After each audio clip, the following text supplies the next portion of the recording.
Bonjour à tous, j'espère que vous allez bien. Alors aujourd'hui je vous retrouve pour vous présenter mes favoris et mes découvertes du mois d'avril en compagnie de mon joli bouquet trouvé hier au marché aux fleurs et j'étais fort contente parce qu'il est absolument sublime, donc au moins vous avez un joli fond. Comme d'habitude je n'ai pas mis les produits comme ça, je ne vous spoilerai pas et c'est parti. Alors pour commencer, ce mois d'avril a été génial, enfin moi j'ai passé un mois d'avril absolument super. Si vous me suivez sur les réseaux sociaux, vous savez que j'ai assisté à 2 concerts ce mois-ci. Tout d'abord le concert de The Vamps et ensuite le concert de Troye Sivan. Ces 2 shows étaient juste géniaux. Franchement, je savais pas trop à quoi m'attendre et j'ai passé un super moment, enfin ou 2 super moments, si vous voyez ce que je veux dire. En plus, j'ai eu la chance de rencontrer le groupe The Vamps. Je vous laisserai la petite photo par ici si vous ne l'avez pas encore vu sur Instagram. Mais ces mecs sont hyper drôle et même si c'était assez court, enfin si la rencontre a été un peu courte parce que c'était juste avant le concert et qu'ils devaient évidemment aller se préparer et tout, et bah c'était vraiment cool de pouvoir les rencontrer. Et ensuite ce mois d'avril s'est terminé en mode what? Parce que si vous me suivez encore une fois sur les réseaux sociaux, vous savez peut-être que la marque Fresh m'a invitée pour un dîner en fait pour rencontrer les créateurs et l'équipe new-yorkaise qui venait justement au voyage de presse en France. Et donc déjà c'était une super nouvelle parce que si vous voulez, la marque Fresh est vraiment en train de se développer en France. Ils sont arrivés aux Galeries Lafayette il y a quelques mois, je crois que c'était en fin d'année 2015, à partir du mois d'octobre. Ils ont commencé à débarquer aux Galeries Lafayette. Là ils vont bientôt arriver au Bon Marché. Et chose que je ne savais même pas, c'est qu'ils ont un e-shop en France. Donc nous qui cherchions, enfin en tout cas je sais que vous êtes beaucoup à parler de la marque Fresh parce que c'est une marque qu'on trouve très facilement aux États-Unis mais très difficilement en France. Et bah ça va changer puisque rien que grâce à l'e-shop français, bah on peut se procurer les produits beaucoup plus facilement. Donc je ne savais même pas qu'il y avait un e-shop quoi. Je l'ai appris là il y a quelques jours, donc je vous laisserai le lien si jamais ça vous intéresse. Mais non seulement déjà j'ai passé un super moment parce que les créateurs sont hyper gentils, les équipes étaient adorables, j'étais avec donc une dizaine de filles françaises qui étaient trop chouettes, on a vraiment passé un très bon moment. Et surtout ce qui m'a complètement retourné lors de cette soirée, c'est qu'en fait on avait des places attitrées. Et lorsque j'ai trouvé mon nom et que j'ai installé mon sac à main sur ma chaise, je lève la tête et là en face de moi, Ingrid Nilsson. Et j'étais en mode what? Alors non seulement j'ai mis à peu près 5 minutes à réaliser que j'allais dîner en face d'Ingrid. Si vous savez pas du tout qui c'est une youtubeuse américaine. Et pour tout vous dire, c'est une des premières youtubeuses que j'ai regardées il y a je sais pas 5 ou 6 ans. Enfin je sais même plus de quand ça remonte, mais ça remonte à un long moment. Et je pensais jamais que je la verrais. Mais là vu qu'elle faisait partie du voyage de presse international, et ben elle était juste assise en face de moi. Et j'ai réalisé que j'allais dîner avec Ingrid. Tout va bien, tout est sous contrôle. En plus j'étais avec une amie, donc Lulu, qui était juste à côté de moi. Elle ne comprenait rien de ce que je lui racontais parce qu'elle ne la connaissait pas, donc j'étais en train de fangirler pendant un quart d'heure, genre oh mon dieu, et elle me regardait genre ok, je vois que tu es contente mais je ne sais pas pourquoi. Donc voilà, mais en tout cas le repas s'est hyper bien passé. Ingrid est vraiment hyper mignonne, je vous laisserai notre petite photo par ici parce que je l'ai quand même embêtée pour prendre une petite photo, mais en fait je suis même pas sûre de l'avoir embêtée parce qu'elle était tellement gentille et on a tellement pu discuter que bref, moi j'étais juste contente de pouvoir prendre une photo avec elle. Et le truc le plus what de la soirée, c'est qu'elle m'a quand même demandé mon compte Instagram et elle m'a suivi. Et moi j'étais en mode pardon. Donc bon voilà, en gros ce mois d'avril c'était un concentré de plein de trucs auxquels je m'attendais pas du tout et c'était un très bon mois. Je vois que je parle depuis, je sais pas, peut-être 4 minutes à propos de tout et rien. Donc maintenant on va enfin passer aux favoris. C'est parti! J'ai pour habitude de commencer avec mes favoris random. Alors encore une fois je ne vais pas intégrer de chansons puisque la précédente vidéo que j'ai publiée juste avant celle-ci c'était ma playlist numéro 2. Donc je vous la laisserai par ici si jamais vous voulez aller voir. J'ai fait pas mal de découvertes également en termes de chansons au mois d'avril, donc j'ai tout intégré dans cette vidéo là. Par contre, bon, je pense que si vous avez vu mes dernières tenues du jour sur Instagram, vous avez dû remarquer que définitivement ma paire de chaussures préférée pour ce mois d'avril, ça a été mes Cuissard Public Desire. Alors c'est le modèle Ursula. Et qu'est-ce que j'aime ces bottes, vous pouvez pas savoir à quel point. Je trouve qu'en général les cuissardes, il faut vraiment avoir de la chance pour qu'elles conviennent parfaitement à sa morphologie et tout ça. Mais alors là, me concernant, elles sont absolument parfaites. En plus derrière, il y a des petits liens comme ça qui sont juste trop mignons, qu'on peut resserrer. Il y a des petits pompons que j'adore. Et si vous voulez voir des petits exemples de comment je les ai assortis à mes tenues, bah, je vous invite à aller sur Instagram puisque je vous ai posté, je crois, au moins 4 tenues je crois avec ces bottes pour vous dire à quel point je les ai portées. Donc je les adore. Mon deuxième favori est complètement improbable, mais il va me permettre de faire la transition avec mes favoris beauté, puisque au mois d'avril, j'ai de nouveau développé une espèce d'obsession pour le citron vert. Tous les matins, je me préparais de l'eau avec du citron vert. En fait, c'est un fruit que j'adore et pendant un moment, j'en avais pas tellement mangé ou bu, si je puis dire. Et là, j'ai pas arrêté d'en acheter au mois d'avril. J'adore ça. Et donc, pourquoi est-ce que ça va faire une transition? Tout simplement parce qu'il y a un produit à base de citron que j'ai adoré utiliser. Si vous me suivez sur le blog, vous l'avez peut-être déjà vu, mais c'est le nouveau gel hydratant pour le corps thé menthe citron de Laura Mercier. Alors, vous savez que les soins corps Laura Mercier et moi, c'est vraiment une histoire d'amour, c'est-à-dire que Ambre Vanillé, c'est l'un de mes parfums préférés au monde, comme je vous le disais d'ailleurs dans mon article. Et là, c'est vraiment une toute nouvelle senteur pour cette année 2016, pour le printemps-été.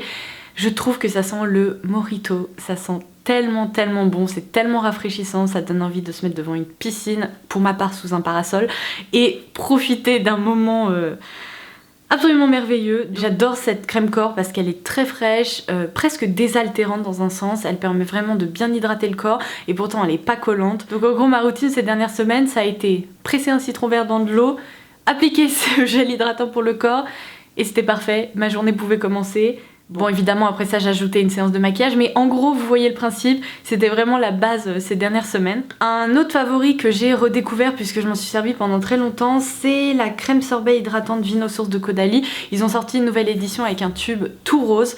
Cette crème Vino Source elle est très agréable parce qu'encore une fois c'est pas vraiment une crème, c'est une sorte de... En fait sorbet c'est le mot idéal parce que c'est une crème un peu mousseuse, très hydratante mais très désaltérante qui est aqueuse, hyper fraîche et donc quand on applique ça sur le visage ça pénètre quasiment instantanément, ça laisse pas du tout de film gras et on peut se maquiller juste après en appliquant sa base, son fond de teint et tout. Donc c'est vraiment un produit que j'adore. Je sais pas combien de tubes de Vino Source j'ai vidé depuis que je connais ce produit mais je pense facilement au moins 4 ou 5 donc bah voilà, je me suis remise à ça et j'adore. Alors ce mois-ci j'ai 2 favoris parfums, impossible de me décider et j'avais pas du tout envie d'en laisser un de côté. Alors le premier parfum que j'ai porté la majeure partie du temps au mois d'avril, c'est un parfum que je viens de vous présenter sur le blog, donc si vous voulez aller voir mon avis détaillé le concernant, je vous laisserai mon article comme d'habitude en barre d'infos. Je vous ai vraiment détaillé toutes les notes etc pour essayer de vous décrire au mieux ce qu'il contient on va dire. Donc c'est le... je ne sais même pas si je vous l'ai dit, non je crois pas. C'est le parfum Iris Meadow de la marque Erin. Non je crois que ça se dit Erin. Alors Erin c'est un prénom et en fait c'est le prénom de la petite fille d'Estée Lauder. Je vous l'avais dit je crois au mois de janvier parce que j'avais déjà eu un coup de cœur pour un de ses parfums qui était le parfum Icat Jasmine. Et là j'ai découvert donc cette nouveauté qui il me semble était déjà sortie aux États-Unis mais qui vient seulement d'arriver en France.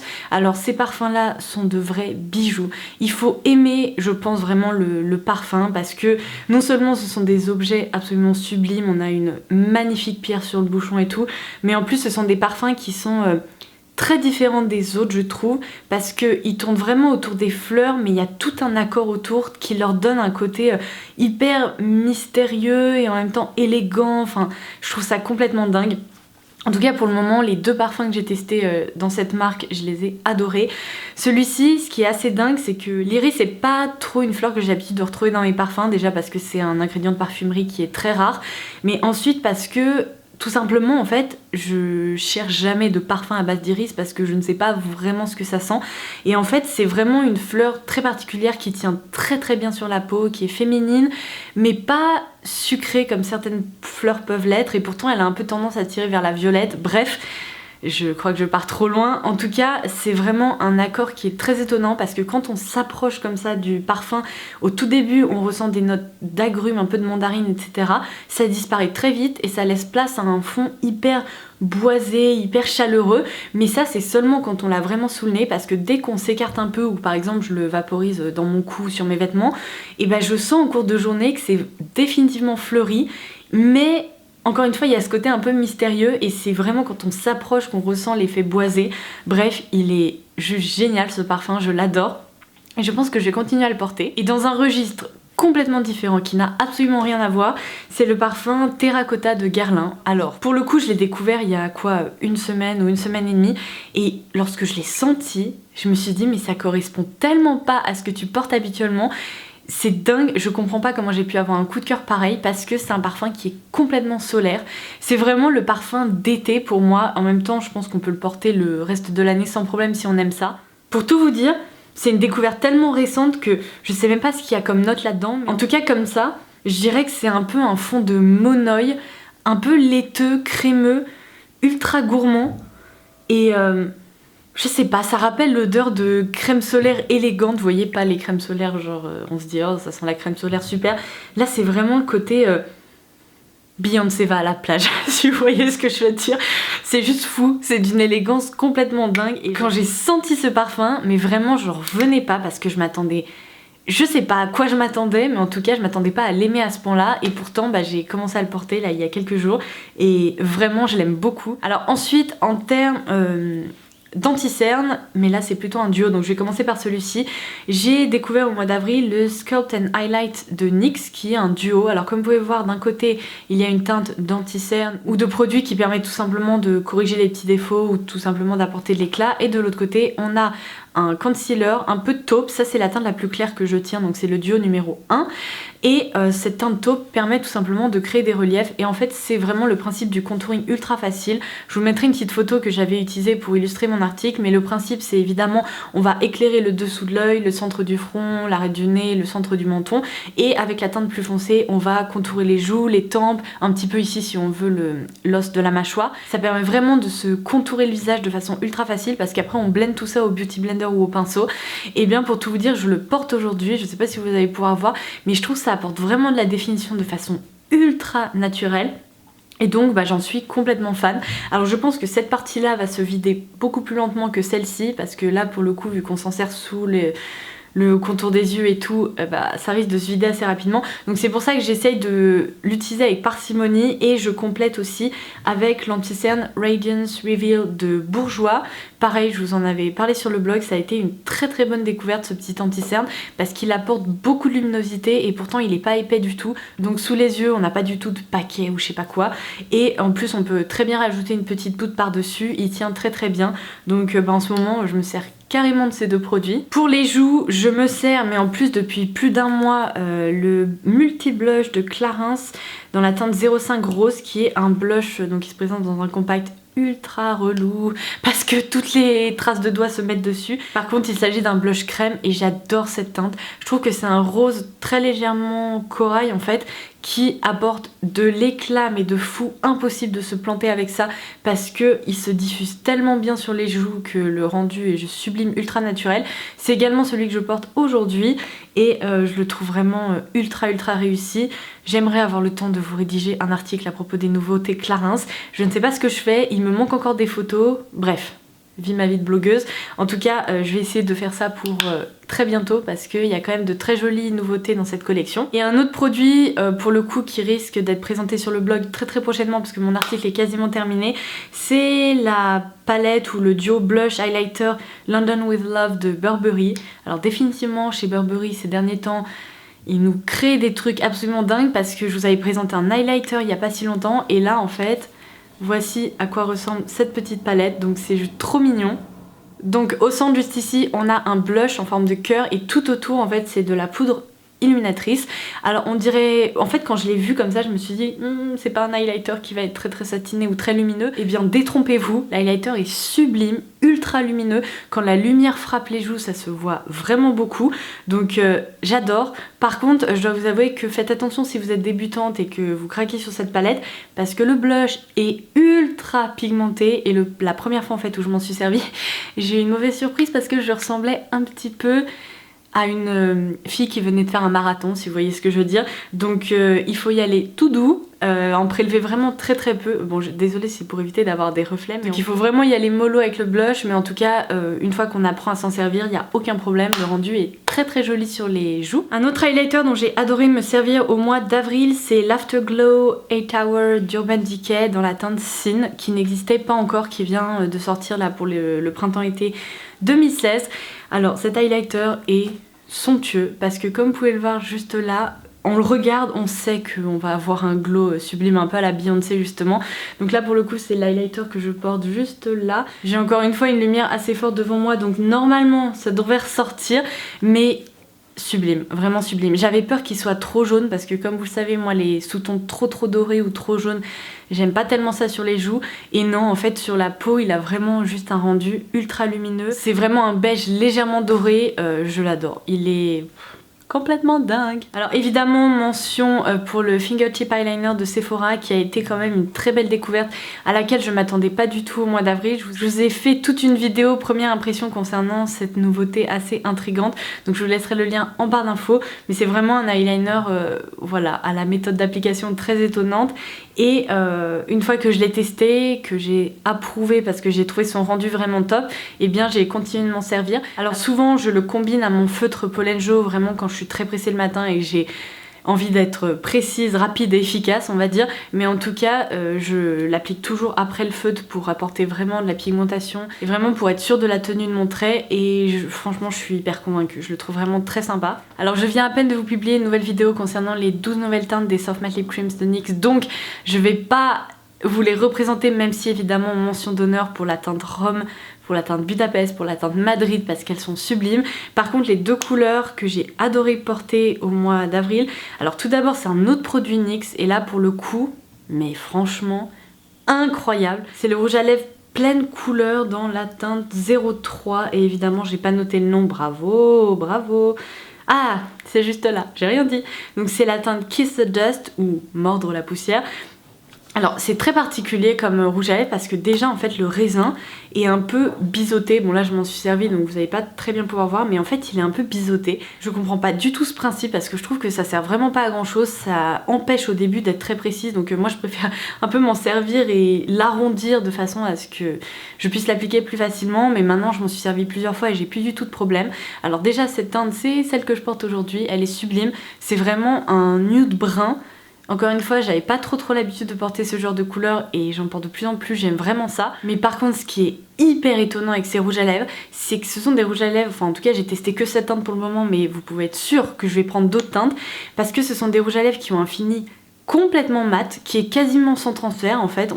Voilà, on a beau faire ça, il n'y a rien qui part. Et quand on les applique et qu'ils se mettent à sécher sur les lèvres, j'ai l'impression qu'ils se comportent comme des rouges à lèvres liquides avec un fini mat, alors que pourtant c'est un rouge à lèvres avec un raisin comme ça, donc sous forme tout à fait classique. J'ai jamais testé de formule identique avant, c'est vraiment hyper étonnant parce que c'est ultra pigmenté, léger, complètement mat, quasiment sans transfert, et je vous jure qu'en format comme ça, rouge à lèvres classique, j'en connais pas d'autres. Franchement c'est la première fois que je teste ça. La marque indique que c'est une formule waterproof, ça tient ultra bien. Enfin moi je suis complètement bluffée, donc cette teinte je l'adore. Je vais me pencher sur les autres teintes parce que je crois qu'il y en a au moins une dizaine. Et je pense que je vais les collectionner comme les Soft Matte Lip Creams. NYX ils sont définitivement très forts sur les produits pour les lèvres, mais j'ai l'impression sur tous les autres produits aussi d'ailleurs. Et donc mon dernier favori c'est le rouge à lèvres Scarlett de MAC, de la collection MAC Charlotte Olympia. Je vous l'avais présenté sur le blog. Là pour le coup c'est vraiment aussi un rouge à lèvres complètement dingue parce que pour moi c'est un peu le rouge Taylor Swift. Il est sublime, c'est devenu le plus beau rouge de ma collection et en plus il a un fini mat mais qui ne dessèche pas. En fait le problème avec le NYX c'est qu'il peut vraiment un peu dessécher en cours de journée, donc on peut ressentir le besoin, surtout si on a les lèvres desséchées, de s'appliquer un petit baume. Par contre avec celui-ci j'ai pas du tout eu cette impression. Il tient hyper bien, il est ultra pigmenté, je vais vous montrer mais c'est juste fou quoi, regardez-moi ça. Magnifique, il se comporte hyper bien sur les lèvres, bref je l'adore et en plus le packaging est hyper original donc c'est toujours un plus. Et je termine cette vidéo par une déception, là pour le coup c'est une autre nouveauté Sephora qui m'a carrément déçue, c'est la palette Sun Bleach Filter. Alors le principe c'est que lorsqu'on publie une photo sur les réseaux sociaux genre Instagram, on utilise des filtres pour améliorer le rendu et tout, les couleurs, et là cette palette en fait a été pensée pareil pour ajouter un filtre sur les yeux, enfin c'est juste un concept hyper bizarre. J'avais déjà testé une palette comme ça pour le teint chez Too Faced que j'avais pas du tout aimé et que j'avais déjà mis dans les flops, et là pareil chez Sephora, c'est à dire que c'est tout simplement une palette d'ombre à paupières et en fait je trouve qu'elle manque carrément de pigmentation. Il y a vraiment un gros souci de ce côté là, à part peut-être genre les teintes là un peu marron et cuivré, ce sont les seules dans la palette qui valent à peu près le coup parce que voilà, elles ressortent à peu près, mais dès qu'on commence à s'en servir sur les yeux, on a l'impression d'avoir une sorte de poussière qui passe et ça s'arrête là. Donc si jamais vous avez envie de vous laisser tenter par ce joli packaging avec une Oui, ça doit être une femme parce qu'elle porte une jupe, et en gros une femme qui tient des ballons et tout. Je trouve que la palette en elle-même est vraiment tentante parce que le design est très joli, mais par contre à l'intérieur les fards, franchement c'est une vraie déception. Donc si elle vous tente, passez votre chemin, vous pourrez trouver de bien meilleurs fards, et ceux-là je peux vous dire que vous en avez absolument pas besoin dans votre collection, croyez-moi. Voilà, je vais m'arrêter de parler parce que j'ai l'impression que ça fait 1000 ans que j'ai commencé cette vidéo, donc on va s'arrêter tout de suite, elle va déjà être beaucoup trop longue. J'espère que tout ça vous aura plu, que vous aurez pu faire de jolies découvertes. N'hésitez pas à partager les vôtres en commentaire sous cette vidéo, je me ferai un plaisir de les lire, et puis à chaque fois de toute façon ça me donne envie de tester d'autres choses, donc c'est très bien. Et en attendant ma prochaine vidéo, je vous embrasse très fort, je vous dis à très vite. Bye bye.